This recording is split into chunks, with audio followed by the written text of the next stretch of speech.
మీ ఎలాంటి వ్యాపార ప్రకటనలకైనా వెంటనే మా ఛానల్ సంప్రదించండి. మీనరాశి వారికి బాగుందండి. ఈ నెల మొత్తం కూడా ఫిబ్రవరి నెల అంటే మంచి మాఘమాస విశిష్టత బాగా ఉంది. శని మీ రాశిలో ఉండడం వల్ల కష్టపడి పనిచేసే తత్వాన్ని కలిగిస్తాడు మీకు. అది గ్రేటే కదండి.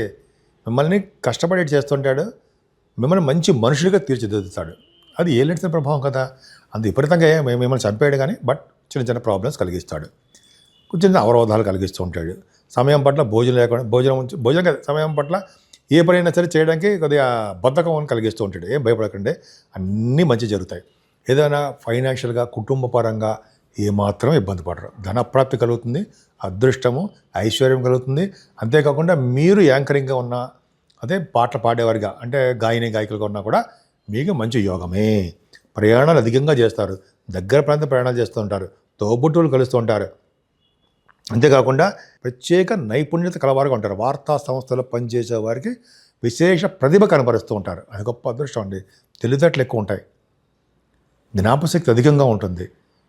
అలాగే ధైర్యంతో మీరు ఏ కార్యాన్ని సాధించేస్తూ ఉంటారు. పైగా గురు ప్రభావం, చతుర్థ గురుడు దోష ఫలితాలు ఇస్తాడు అంటాం. ఆయన చతుర్థ భావం ఉన్నప్పటికీ కూడా విద్యని బాగా ఇస్తాడు. మీరు లగ్నాధిపతి కదండి, అదే మీ రాశాధిపతి అనుకుందాం. మీ మీనరాశాధిపతి 4th భావంలో ఉన్నాడు, విద్యని ఇస్తాడు. పండ్ల తోట రైతులకు మంచి బాగా డెవలప్మెంట్ చేస్తుంటాడు. అలాగే క్రీడాకారుగా అద్భుతంగా ఉన్నట్టు చేస్తుంటాడు. లలిత కళల పట్ల ఇంట్రెస్ట్ ఉండేట్టు చేస్తుంటాడు. చతుర్థ భావన గురుడు ఉన్నాడంటే తల్లిగారికి బాగుంటుంది, విద్యలో రాణిస్తారు, అధికంగా రాణిస్తారు. భూములు, గృహాలు అంటే ఇళ్ళు, వాహన యోగము ఇవన్నీ ఉండడానికి అవకాశాలు ఎక్కువ ఉన్నాయండి. మీరు చేస్తున్న ప్రతి బిజినెస్లో సక్సెస్ అవుతారు.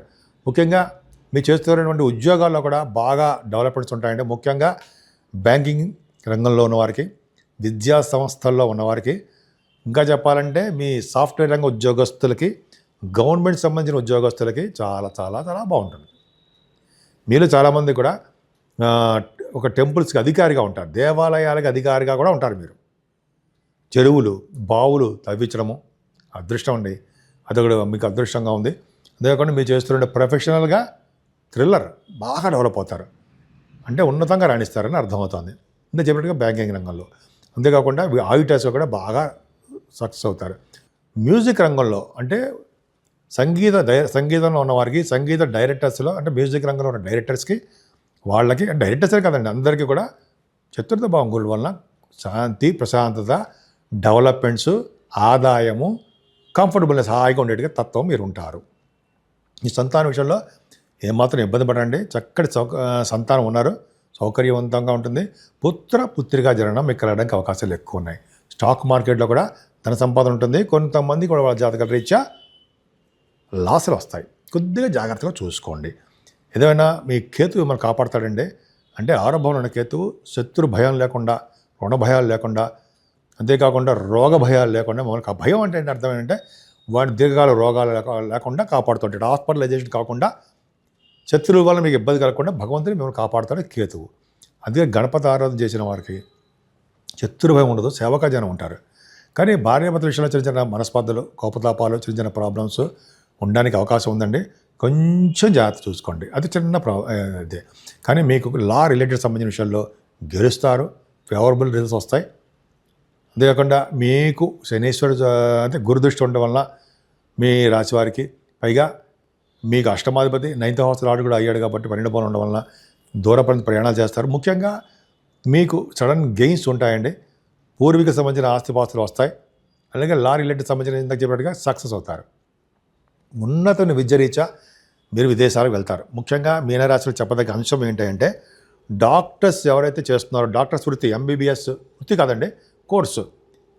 ఇప్పుడు మీరు చేస్తారు కదా, ఎంబీబీఎస్ కోర్స్ చేస్తున్నారు, తర్వాత ఎంఎస్ కోసం విదేశాలు వెళ్తారు. ఖచ్చితంగా విదేశాలు వెళ్ళడానికి అవకాశం ఉంది. స్టెప్ 1, స్టెప్ 2 లేదా స్టెప్ 3 విదేశాల్లో రాస్తారని నాకు ఫోన్లు చేస్తుంటారు. నాకు మాత్రం ఎక్కడ తెలుసు. వాళ్ళందరూ కూడా విదేశాలు వెళ్ళడానికి అవకాశాలు ఉండి తీరుతాయి. పైగా ఖచ్చితంగా ఆ రాహు అనేవాడు కుంభరాశిలో ఉన్నాడు కాబట్టి డెఫినెట్గా ఫారెన్ వెళ్తారు. అదొకటండి. చేస్తున్న వ్యాపార అభివృద్ధి ఉంటుంది. నదీ స్నానాలు చేస్తారు మీరు, గంగా నది స్నానం కానీ, పుణ్య నదుల స్నానాలు కానీ, ఇంకా చెప్పాలంటే ప్రయాగరాజ్ త్రివేణి సంగమ స్నానం కానీ చేసి తీరుతారు మీరు. అదృష్టం కదండి. ముఖ్యంగా ఆడవాళ్ళకి చెప్తున్నానండి, మీరు బాగా కష్టపడుతున్నారు, మీ ఇంటర్వ్యూస్లో సక్సెస్ అవుతారు. అలాగే మీరు చేస్తున్నటువంటి ఉద్యోగాల్లో కూడా మీకు డెవలప్మెంట్స్ ఉంటాయి, ప్రమోషన్స్ వస్తాయి, ఆదాయ వనరులు పెరుగుతాయి, ఆదాయం పెరుగుతుంది. చాలా బాగుంది. ఇంకన్నిటికన్నా ముఖ్యం 12వ భావం. అమ్మ బాబోయ్ అనుకోకండి, 12వ భావంలో 5 ప్లానెట్స్ ఉన్నాయి. ఖచ్చితంగా 5 మంచి చేస్తారని చెప్పగలను నేను. ఎందుకు, ఎలా చేస్తారా అని అనుకోండి. 5 గ్రహాలు ఏంటి తెలుసుకుందాం. ఫస్ట్ రవి, బుధ, కుజ, శుక్ర, రాహువులు. మంచిది కాదు కదా. రవి మంచివాడు కాదు 12వ భావంలో. అంతేకాకుండా కుజుడు మంచివాడు కాదు, రాహువు మంచివాడు కాదు, శుక్రుడు అసలు మంచివాడు కాదు అంటాం కదా. అవును, శుక్రుడు మంచివాడు 12వ భావంలో మంచివాడే కాదు. కానీ ఈ కాంబినేషన్ ఉండడం వలన, గురుదృష్టి కూడా ఉండడం వల్ల మీకు యోగమే. అంటే ఏం యోగం అంటే విదేశాలకు వెళ్ళడానికి, విదేశీ పర్యటనలు చేయడము, ఉన్నతమైన విద్య రీత్యా, ఎంబీబీఎస్ కోర్సు రీత్యా, డాక్టర్స్ వృత్తి రీత్యా, లేకపోతే కొంతమంది మెడికల్ అంటారు, మెడికల్ దాని కోర్సు రీత్యా, ఇంజనీరింగ్ విభాగాలు, ఇంజనీరింగ్ అంటే ఎంఎస్ రీత్యా, లా, ఇవన్నీ విదేశాలకు వెళ్ళడానికి అవకాశాలు ఎక్కువ.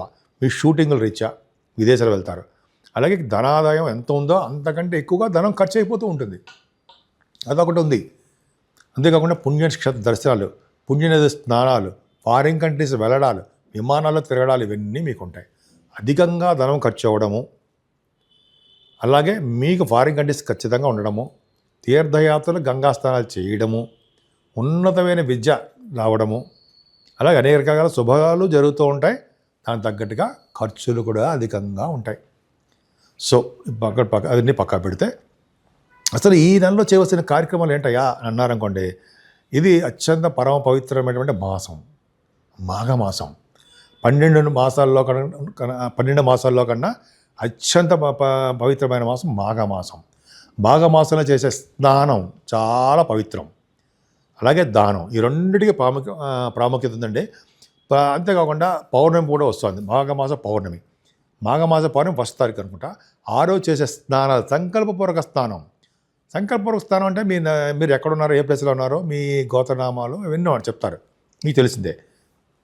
అది స్నానం చేయడము, స్నానం చేసిన వెంటనే దానాలు, వెంటనే అంటే తుడుచుకోకూడదని కాదండి, కొంచెం బయటకు వచ్చాక, నదిలో ఎప్పుడు ఇవ్వకూడదు దానం అనేది.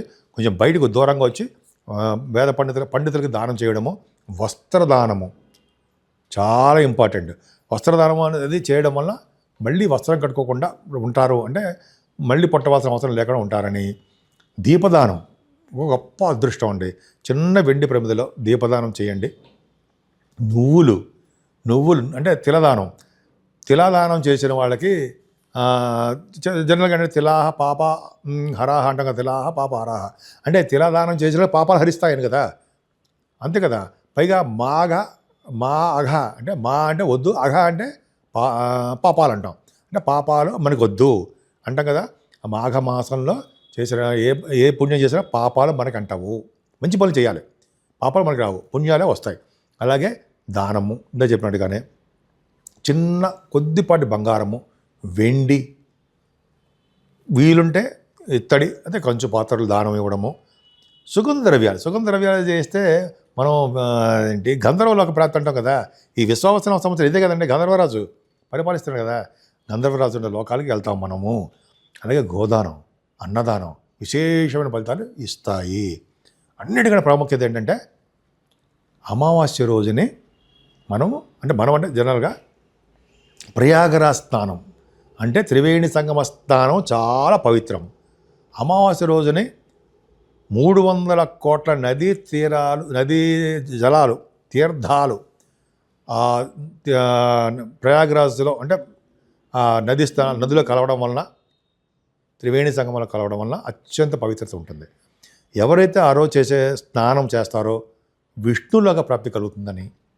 అంతేకాకుండా దానాలు, విశేషంగా దానాలు చేసిన వాళ్ళకి మళ్ళీ పుట్టవలసిన అవసరం లేదని.